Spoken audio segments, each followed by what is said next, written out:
Okay, so we're going to continue on with the critical reading section part of this. And, I think with all of these video tutorials, we're going to cover a lot of information, and you're not really looking at a book or reviewing anything along with it. So not all of it's going to sink in immediately. You might feel free to take notes and write down the time that you didn't really understand what was going on, or areas that you think you want to cover again. But again, the idea, for me at least, is to put these things on video so that if you work with me individually, when we talk about these things one-on-one, it's not the first time you've heard those strategies, and so that everybody hears the same strategies. So I think it's enough that you get some idea of the strategy, and then with practice, and ultimately, as I said in the first introduction to the SAT tutorial, it's really critical that you're using these strategies and analyzing the wrong answers that you get in order to determine whether you're using the right strategy or how you should use the strategy. So it's really about practice and then going back and looking at the questions that you get wrong. So with that, we'll start with critical reading and take it from there. Okay, so critical reading, as we talked about in Introduction to SAT Tutorial 1, has two parts. You have the sentence completion questions, which is mainly testing your vocabulary skills. And in sentence completion, we'll be given a sentence, and one or two words will be missing from that sentence. It's your job to then pick the options below. There'll be 5 options, and to pick the correct word for the context of that sentence. Just to give you a little bit of useless history here, this is replacing the old SAT. We had something called analogies, which would give you 2 words and ask you what the connection between those 2 words, how that is similar to one of the 5 options in the optional answers. And they found that that was culturally biased, so they moved to this form. And they moved a lot of those difficult vocabulary words to the sentence completion and also into the reading passages. So bottom line, and the biggest strategy for sentence completion in the critical reading section, is you need to do vocabulary development. Depending on where you're starting your preparation and watching this, there's the best, absolutely best strategy for the critical reading section is to have a good independent reading habit. I've just seen a very, very strong correlation over the years between students who have a good, strong independent reading habit and those that score well on the critical reading section. It doesn't really matter what you read outside of comic books. You will develop your vocabulary naturally as you read, but if you can do it more actively, where you're not just reading simply for pleasure, but really trying to understand everything that you're reading and paying attention to words that you don't know, adding that to a list and learning those words. Which brings me to the next part of vocabulary preparation, and clearly if you don't have the long-term preparation strategy, this is what you should aim for. Most of the prep books out there will have in the back of the book most common or most frequently used vocabulary words in the SAT.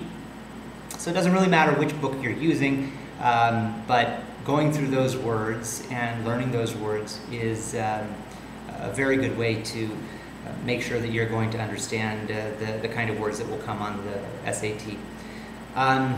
I have found that for vocabulary learning, the best way is either through listening to MP3 files, which you can either make yourself, or I have some that you can ask me for.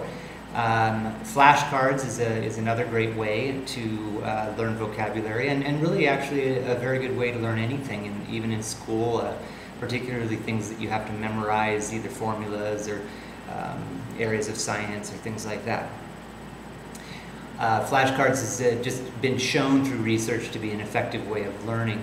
I think it's great for vocabulary because you can create piles of flashcards, decide what you can commit to in a week, and you know, as you learn the particular words, start a new pile, which is words that you don't really need to go over, and try to exhaust all the words that you plan to go through over the week, and then hit up your new pile.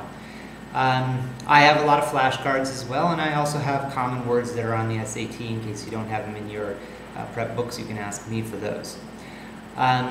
There is also a few books in the U.S. That are novels, fiction novels, that are written with some of the most frequent vocabulary words, and that's an interesting way to learn, because as you're reading the story, the frequent vocabulary word will be highlighted or bold, and at the bottom of the page they'll tell you the definition, so that's kind of a nice way. So you want to get creative with this. There might be other fun ways that you can do this, learning in groups, playing Scrabble.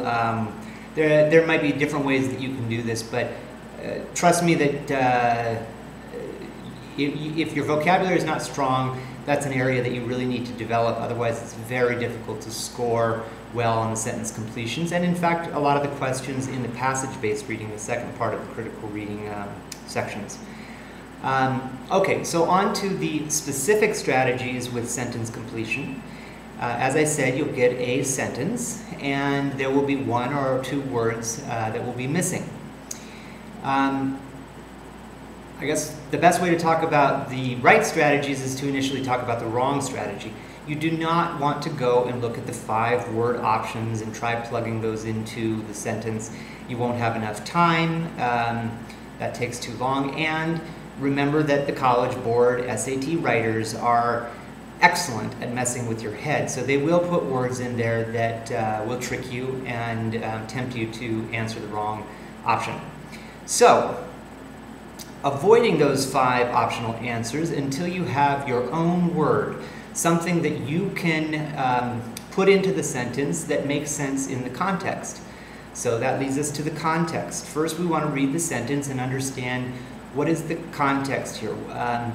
We will often find key words or clues within the sentence that will allow us to have some idea of what the blank is. So you want to look for those key words. Again, this is something that I'd probably have to practice with you, but if you're doing this on your own, you know, try some questions out and spend some time not worrying so much about whether you're getting the answer right or wrong, but whether you're identifying the key word. You'll know that after you look at the right answer, because it'll relate to the key word in the sentence. So it's a bit of reverse engineering. Look at the right word, right answer, and then go back and find out how does it relate to one of the words in the sentence. That will be your key clue word. After a while, you get pretty good at identifying that key word, or it could be a group of words, and that's kind of the first element to figuring out your own word for that blank. Okay. Once you do find out your own word, then you're going to try to compare that with the optional answers, and you're trying to find something closest to the word that you came up with. Sometimes you can't really identify a key word. Not too many. Most of the questions there will be a very much a specific key clue word, but when you can't find out what the key word is, or maybe you just can't come up with your own word, then you want to try to get a sense of, is this a positive word or does it have a negative connotation? And sometimes that will help you at least in eliminating the wrong answers, the other optional answers below.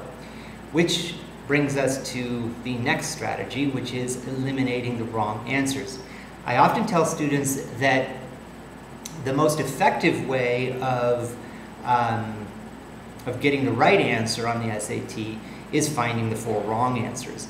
And that's particularly true of questions that you deem to be difficult. If you're looking for the right answer and you really don't know the vocabulary word that represents the right answer, it's going to be very difficult to get that one. So you can look at, well, I'm going to try to eliminate the 4 wrong answers. Once again, I'll remind you of the general strategy that we talked about before. If you can confidently eliminate at least 2 answers, and when I say confidently, that means really know that these are definitely not the right answers, then I think it's always worth guessing. Even though there is negative marking, you will get 0.25 off for any question that you get wrong in the SAT, except for the grid-in questions in the math. It's still worth a guess. But the guessing part is really something that individually you need to figure out what your best strategy is. I won't go into a lot of detail there, because that would be something that we cover a little later. But essentially, you want to start to understand, when I'm guessing, am I guessing most of the time wrong? One SAT book that I read once said that, if you could eliminate it down to 2 to 3 answers, then a monkey would statistically do better than you would, because a monkey won't be using its brain. It'll just basically be pointing at any random option. Whereas we might be using we would be using our brain, and we might be falling into the College Board trap. Hopefully, through these tutorials, you'll start to understand, and more so through your own practice, you'll start to understand what those common traps are and be able to avoid those traps. But nonetheless, you do need to look at your success rate on the questions that you guess. This also goes into when you're doing practice sections in any of the 3 sections, math, critical reading, or writing. It's a good idea to come up with your own cataloging or coding of ways that you worked out particular problems, particularly difficult problems. Something that will remind you when you're going back and analyzing those problems, what strategy you used. If you guessed, certainly you should cross out answers that you are sure are wrong. Just put a big X through it so you don't have to even consider that anymore. And it's just good information to know that, all right, at least I'm always eliminating the 2 that I'm eliminating, or the 3 or 4 that I'm eliminating are always wrong. That's good information for you to give confidence towards the process of elimination strategy. Okay, other areas that you can use, or other strategies that you can use when you do not know a word in the sentence completion, would be to focus on the root or the prefix. The root is, of course, the end of the word, or the prefix, the beginning of the word, and see if that gives you any clue as to what the word might mean. I have a huge list of roots and prefixes in my Gruber's prep book. Anybody that would like that could remind me, and I'll give you a copy of that. But a couple samples or examples that I could give you would be, words that start in con, like connect, contribute. Okay, those are easy ones. But words that start in con are typically bringing things together. Okay, they're generally pulling things together, and so you would have a decent sense of an idea, even if it's a word that starts with con that you don't know, that it's likely bringing things together. Concordant would be a good, somewhat difficult word. And so if the word meant separating or going apart, and you see a con word, well, even if you don't know what that word is, you could confidently eliminate it. Another example, let's see, might be,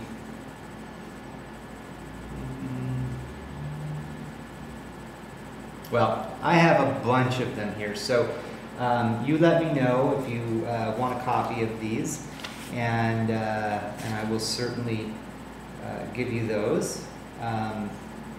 In terms of keeping on the theme of bringing together, there are other prefixes that help with that. Anything with com, like communicate, is also bringing things together. Col, like collect, is bringing things together. Correct, again, bringing things together. And co-worker would be a good example. So prefixes and suffixes are a good way to just get a general sense of the word, and very helpful, at least in eliminating answers, even if you don't know what the word is.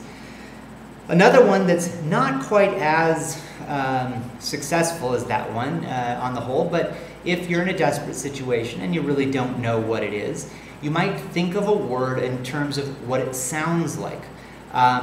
For instance, if I'm trying to find a word that sounds like amusing, okay, and a word comes up, jocular. Well, I don't know what jocular means, but kind of sounds like joking, and in fact it does mean something like joking. So in a pinch, that can be a strategy that one uses, and it should help you out if you, or at least bring you closer if you really don't know what the word is. Finally, you would want to look at the level of difficulty that the question falls in. We talked a bit about level of difficulty in the introduction, and I will remind you that aside the reading comprehension passages, the passages that you read and then answer questions to, the second part of the critical reading that we'll be discussing, those do not follow the level of difficulty level in terms of easy, medium, hard. Those can be in any order at all. But in the sentence completion questions, it most definitely follows difficulty level. So the first few questions you get should be easier questions. The next few questions that you get should be medium questions. And the last one or two will probably be hard questions. Things to remember in there is if you're getting an easy word in a difficult question, a lot of times that'll be the wrong answer. But not always. Sometimes they'll put the difficult word in a difficult question into the sentence itself, meaning it'd be the clue word in the sentence, and then they might have an easy word as the optional answer. But as a rule, you will get a difficult answer for a difficult question. Similarly, if you see a difficult word in an easy question, probably not it either, and probably not something that you need to know. All right, well, the last thing I mentioned before moving on to the passage-based reading strategies would be to talk about, in terms of your vocabulary prep and creating flashcards or MP3s, recording different meanings of words, is don't feel like you have to use the dictionary meaning of the word. In fact, that would be probably very difficult to learn. This is not ICSE where we need to know the model answer. So try to just create an easier explanation of the word, something that you would likely remember, and maybe even create a kind of crazy sentence, you know, because you'll likely recall the word because of the sentence. So I find that that works pretty well. Okay, I should say that even though I'm just blabbing on and on and on here, you should feel free to pause at any point that you want and think about these. If anybody would like the outline that I use to create these video tutorials, I can send you that, and that gives you an idea of the different strategies that we've used and helps you to kind of master those before you move on.